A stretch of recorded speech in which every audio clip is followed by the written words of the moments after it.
Hi everyone, this is V. Thank you so much for all the kind words and the amazing feedback that I got from my first video on ERAS breakdown. This video has been inspired from people asking sort of the similar question, all boiling down to how can I make my application strong? What's going to give me that competitive edge? We all know why this topic is important. US residencies are so competitive to get into. I remember when I got some rejection emails last year, they used to say things like, we had more than 1,000 applicants for 6 spots. That is so competitive. So how can you be one of these 6 people? What's going to give you the edge? This video is important for people not only applying right now to this current cycle and every cycle, but honestly from like day one of med school. Because there are things that you can change right now to make your application stronger. There are also things that maybe you have already done, like your sub scores and things like that, that really you can't change. But don't be discouraged. I am not only going to use my personal advice, which is what I saw, what I did, what I researched, what I heard throughout my application cycle, and also from other interviewers that I met during interview season. I'm gonna back it up using the NRMP site. If you guys haven't already checked out the NRMP site, I will link it below, including the resource that I'm using today. It's public, it's available to everyone to see. I'm going to specifically be using the Program Director Survey. NRMP uses match data and reports every year to make the most current resources for students. The Program Director Survey is such a great tool for you to analyze what are going to be the strengths of your application and what are going to be the weaknesses. Every applicant is going to have their own strengths and weaknesses. So this video is mainly for you to evaluate where you're going to shine and what you need to work more on. Every application is going to be different, but the things that you will be compared to from other applicants is going to be the same.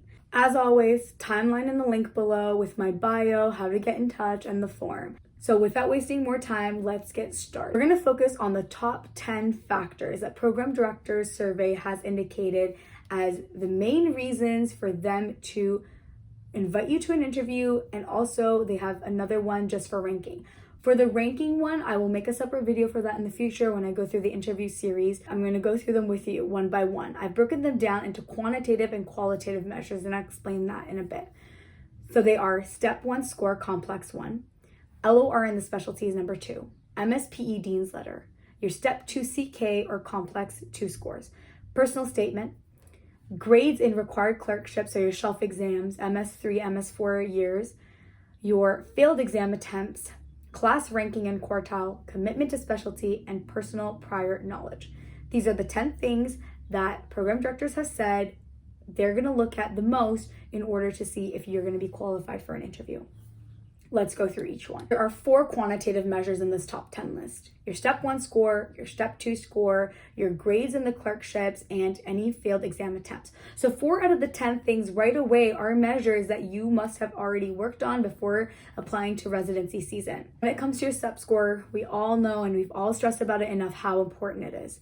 Now with the Step 1 score changing though, with pass fail, I'm not sure what difference is that going to make, but I do hypothesize that Step 2 CK is going to be heavily looked at. Clinical skills and clinical knowledge is going to be heavily emphasized in the future. Make sure you research your programs ahead of time and knowing that you're only applying to programs where you meet the cutoff if they have indicated that.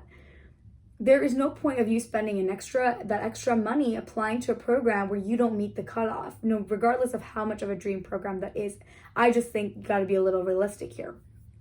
Ideally, though, you want to be higher than the cutoff. If you have an average score and you're applying to a very competitive specialty, that doesn't mean you can't do it.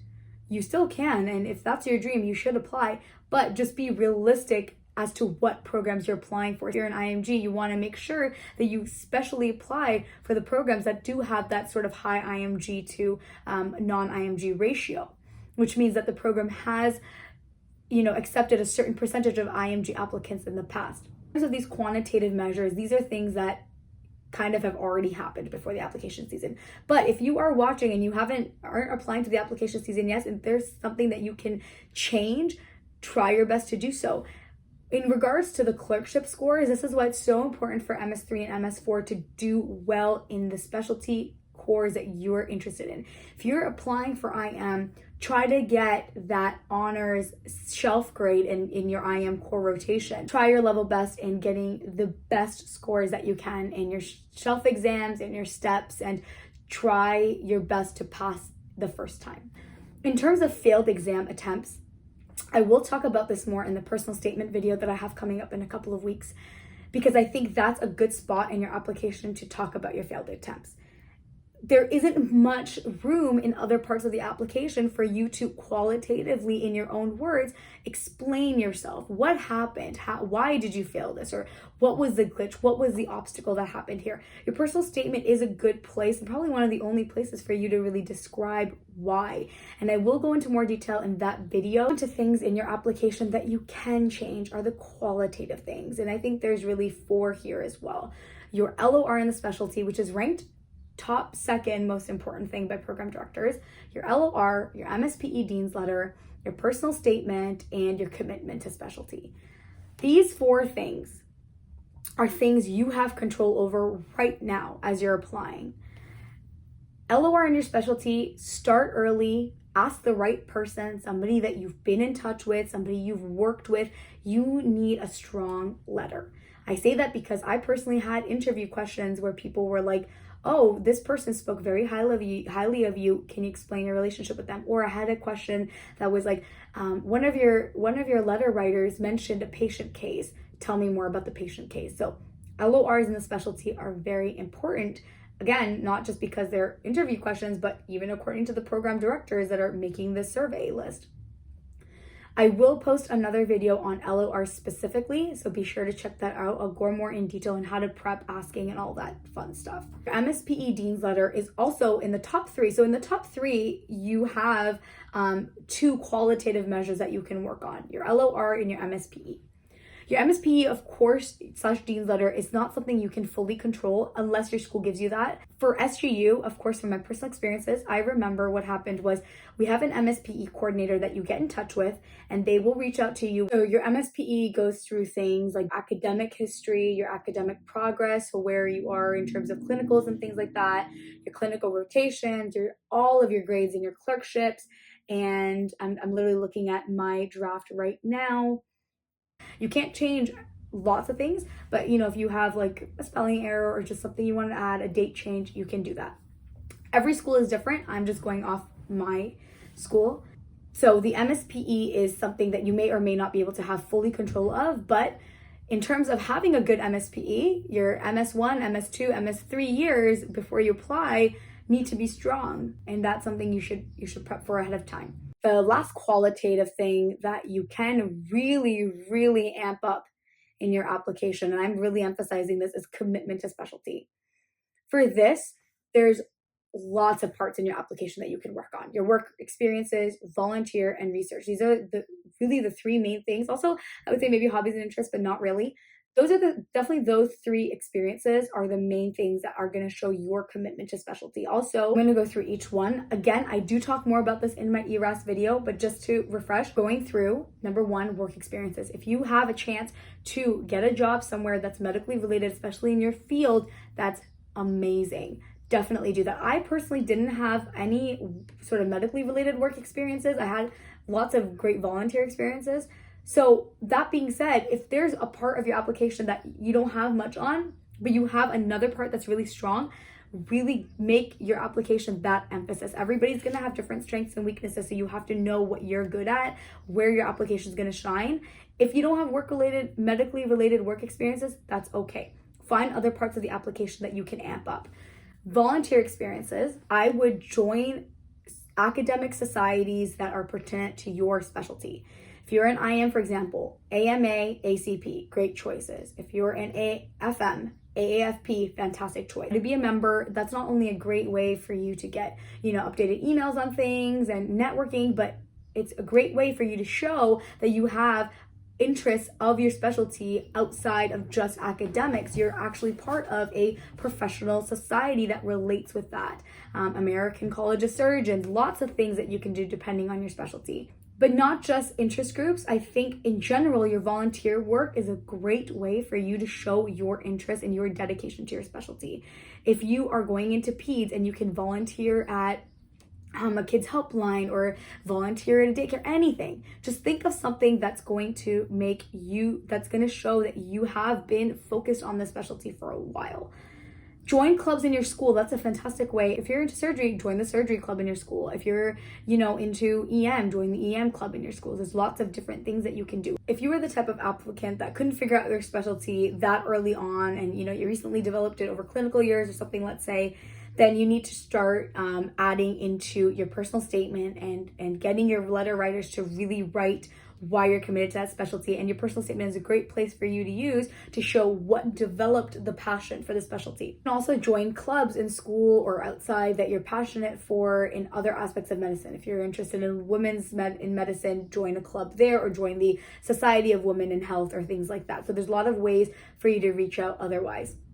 The third thing here is, of course, research. In certain specialties, research is so emphasized. And if you can get a peer-reviewed article, that is obviously just gold tier right there. If you're just stepping into your MS3 year, try to get your hands on working with an attending or working with a resident that has been doing or is going to start doing a research project. That will definitely give you an amp up, especially if you can get it published or near published at the time of application season. Huge plus points.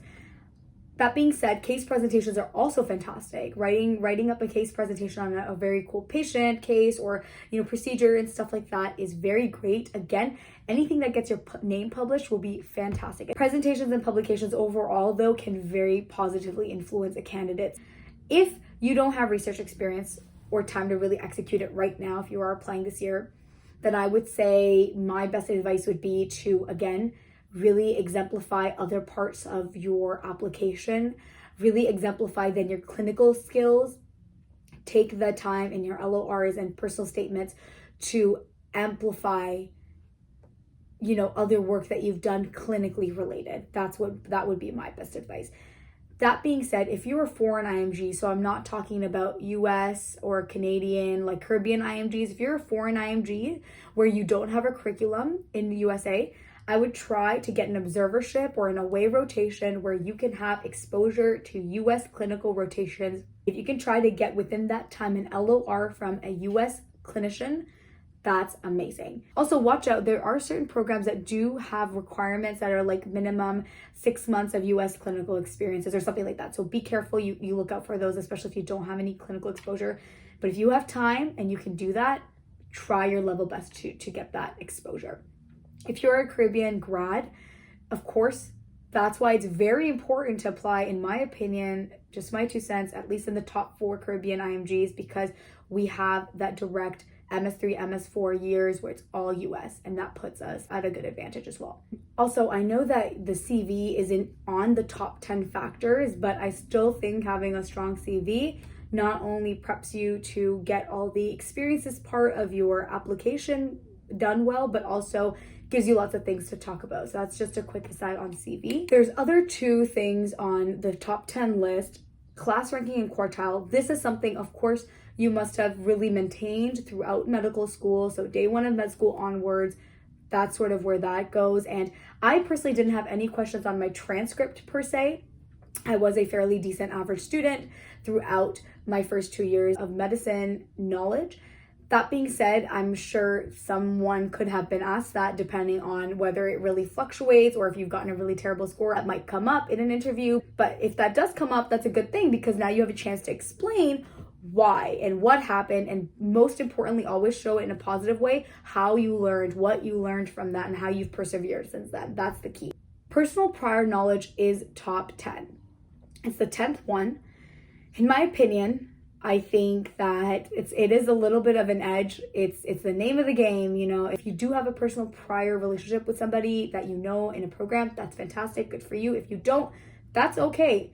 I didn't know anyone from anywhere except for the hospitals that I rotated at, and I got an interview there. All of my other 26, 27 interviews, I didn't know anybody from any program. So this is not a necessity. The other 9 things, though, huge necessity. And just to recap, the things that you can control are in the ERAS application, which is my next big point. How do you make a strong applicant having a very strong ERAS application? I've already done the video with the full ERAS breakdown, so be sure to check that out. Of course, interviewing is going to be that thing that's going to push you over the edge into the golden category, the category of ranks. If you want to be ranked, You have to be exceptional in your interview. Interviewing though is a whole other ball game, and I will make a separate series in terms of how to be strong enough to get an interview. I think this video hopefully highlights the key topics. Don't forget to check out the NRMP Program Director Survey that I will post in the link below, because there are more than 10 factors. Of course, I wanted to just hit the top 10. And I hope this helps as much as possible. Comment down below for any questions. I will try to get back to you as soon as I can. Take care. Bye. Taking a personalized look at your profile, if that's some sort of help that you think you'll need, I have a form in the link below. Click it. We could definitely get in touch.